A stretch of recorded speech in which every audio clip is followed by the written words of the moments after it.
Hello everyone, and welcome to another review. The beer we're going to do today is a bit of a strange one. I find it a bit strange. I also find it a bit ominous. Now previously, if you'd looked at past videos, we basically reviewed a sister beer of this. It's a kind of Tesco's beer that's put under the brand of Ashfield. So Tesco kind of did away with their own kind of own brand beers and started to make kind of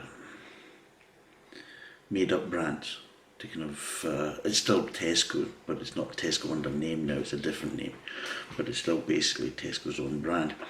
And of course it was being made by a different kind of brewery and everything else for Tesco's. Now we did the lager, Ashfield Lager is what we did previously. That was last year sometime. Now the thing is with Ashfield Lager, it was actually made by the Tennent's Brewery in Glasgow, near Duke Street, and yeah, it had a kind of, not as completely kind of Tennent's taste, but it did have the accents of Tennent's Lager, so it's not so bad from that point of view, and for the money they were charging at the time, it's not so bad. The lager, turns out, is actually more expensive than what we have here, which is a bitter. So it's Ashfield Bitter. Now, at the time when I did the lager, I wanted to do the bitter, but we couldn't find it in the local Tesco's at the time. It's obviously now become more prevalent and more widespread because it seems to be in every blooming Tesco's. I can see this thing. But at the time when I bought it, which was about a couple of weeks ago, wasn't really sure because I wasn't really paying attention. I was actually buying quite a lot of different alcohol things for different reasons. And what happened was I bought it and I just quickly glanced at the price it was actually on the kind of product. And I thought maybe I misread it because I think it didn't really race at the time, but then I was thinking about it, thinking, seriously? So this is what we have here. This is the product here. It's Ashfield Bitter. And it's actually being sold for £1. Now, that's not £1 per can. That's £1 for a 4-pack. In other words, 4 cans, and the cans are 440ml. So it works out at about 25p a can. There you can do a bit of maths. Not completely useless. 25p a can. That's the bit that concerns me. How good do you think a beer is going to be that costs 25p a can? Now, I'm sure you can probably Google people that are outside of the UK to kind of find out how cheap that is, but for the UK that's cheap. Probably for a lot of other countries around the world that's also very cheap. The other bit that concerns me is 2.1%. 2.1%. Where a bitter should be is around about 4.5%. So this is about half the alcohol content of what a bitter should be. And again, that concerns me. You know, what the hell is this going to be like? So I'm not going to really kind of waste too much time. I'm going to try it and see what happens. Got the glass. And let's open it up. There we go.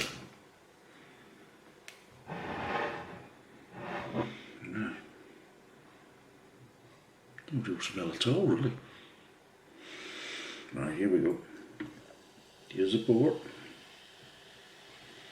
There's plenty of carbonation, as you can see. Look at that.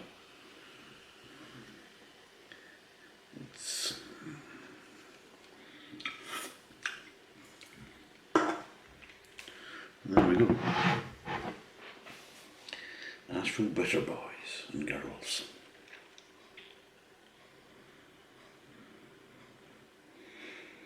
No smell whatsoever.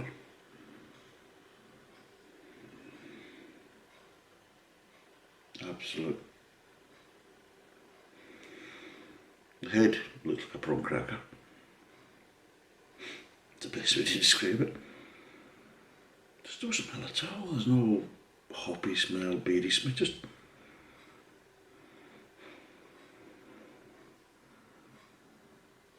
Just nothing really there. There is a smell, but nothing associated with beer. It's like, as you can see, not really much of a head. I mean, seriously, it's just been poured and it's going down. How do you put my lips near it? No, I can't smell anything that's associated with beer. Let's have a taste.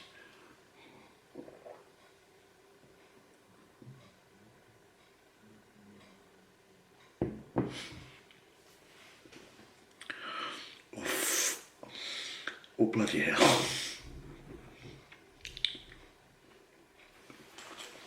Oh God.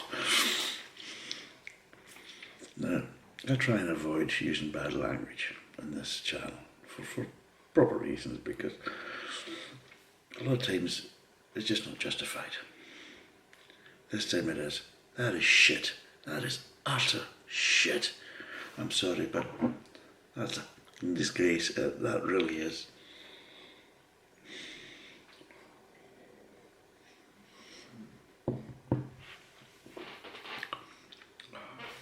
Oh, fuck. Oh. Right, I'm going to be honest with you. There's no beer taster there at all. Do you know what the predominant flavour is? The predominant flavour is the carbon dioxide in it. You know, when you have basically sparkling water, and you get that kind of carbonated kind of flavour, that kind of bitterness, the sourness that you get with it. That's what you're getting from there. You can actually taste the carbonation. You can't actually really taste any beer. I mean, it's the colour of beer. It certainly doesn't taste like beer.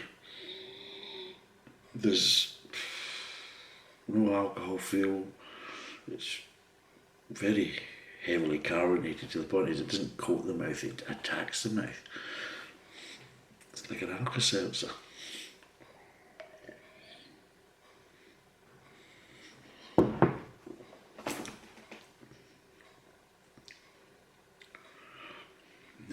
No, that's just dreadful. I'm sorry, but that's just shit. Ashfield Lager, 25p a can. Maybe too expensive. I don't even see the point of it. I mean, what is the point of it? I mean, even non-alcoholic beer tastes better than this rubbish. But I just don't see the point of it. Yeah, it's cheap, but yeah.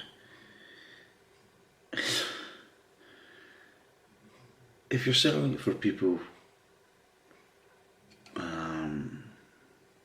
I honestly don't know what the market for this product is. There's no flavour, so you're not going to appeal to anybody that likes beer. It's not going to appeal to anybody that probably doesn't like beer, because if they don't like beer, well, people that maybe want cheap alcohol, it doesn't even do that, because it's only 2.1%. I mean, so even people that like kind of cheap lager, you know, I want to drink it to get the effect of just the alcohol. Well, you're not going to do that. You're going to have to drink a hell of a lot of alcohol to try and kind of get any effect from this. It's like, let's buy a very, very cheap kind of brown coloured sparkling water. Which of course, if you had that as a colour for sparkling water, people think, I'm not drinking that. Something wrong with that. Well, there is. It's rubbish. I just don't see the point of it. There's no need for it. It's just shit. Would I buy it again? No. Could I drag this review any longer? No. I'm sorry, but it's not a patch on its sister, the Ashfield Lager. The Ashfield Lager's far better. I don't know who's brewed this. If it's tenants, I'm sorry, but I know you may be working to set instructions or set of criteria, but you should be ashamed putting that in a tin. It's actually probably a waste of, I don't know if it's aluminium, is it aluminium? I don't know. But it's a waste of a good tin can basically. It would be better just selling it empty. No, there's just no point in this at all. They shouldn't have made it. It should not be sold. The problem is though, with cheap beers, there's got to be a cut-off point between, yeah, it's cheap, but it has a purpose, it's enjoyable, it's drinkable, whatever, or it's cheap, it's just a complete waste of time and effort. This is a complete waste of time and effort. It doesn't tick any boxes, apart from, yeah, it's cheap, but it's nasty. It's absolutely nasty. There's just no point of it. I mean, look at it. It's flat. Look, totally flat. I've got to shake about to try and give it some life. And then I'll use that crackling of the carbonation because there's so much of it. God. No. My advice, don't buy it, ever. Unless it's somebody you don't like. Or somebody that you want to kind of noise up. You know, if you don't have a neighbour, well, send that off as a peace offering. I'm sure they won't appreciate it once you taste it. So yeah, don't bother buying it. It's rubbish. It's not worth any money at all. It's not worth your time and effort. Go and spend a couple of quid more and get something a heck of a lot better. And if that's the best Tesco can do, don't bother going there. Go to the likes of Lidl or Aldi and other supermarkets, because if that's what they think is acceptable to their customers, then I think they misjudge their customers. But anyway, that's all for now. We'll see you in the next video. Thanks for watching, and just don't buy it.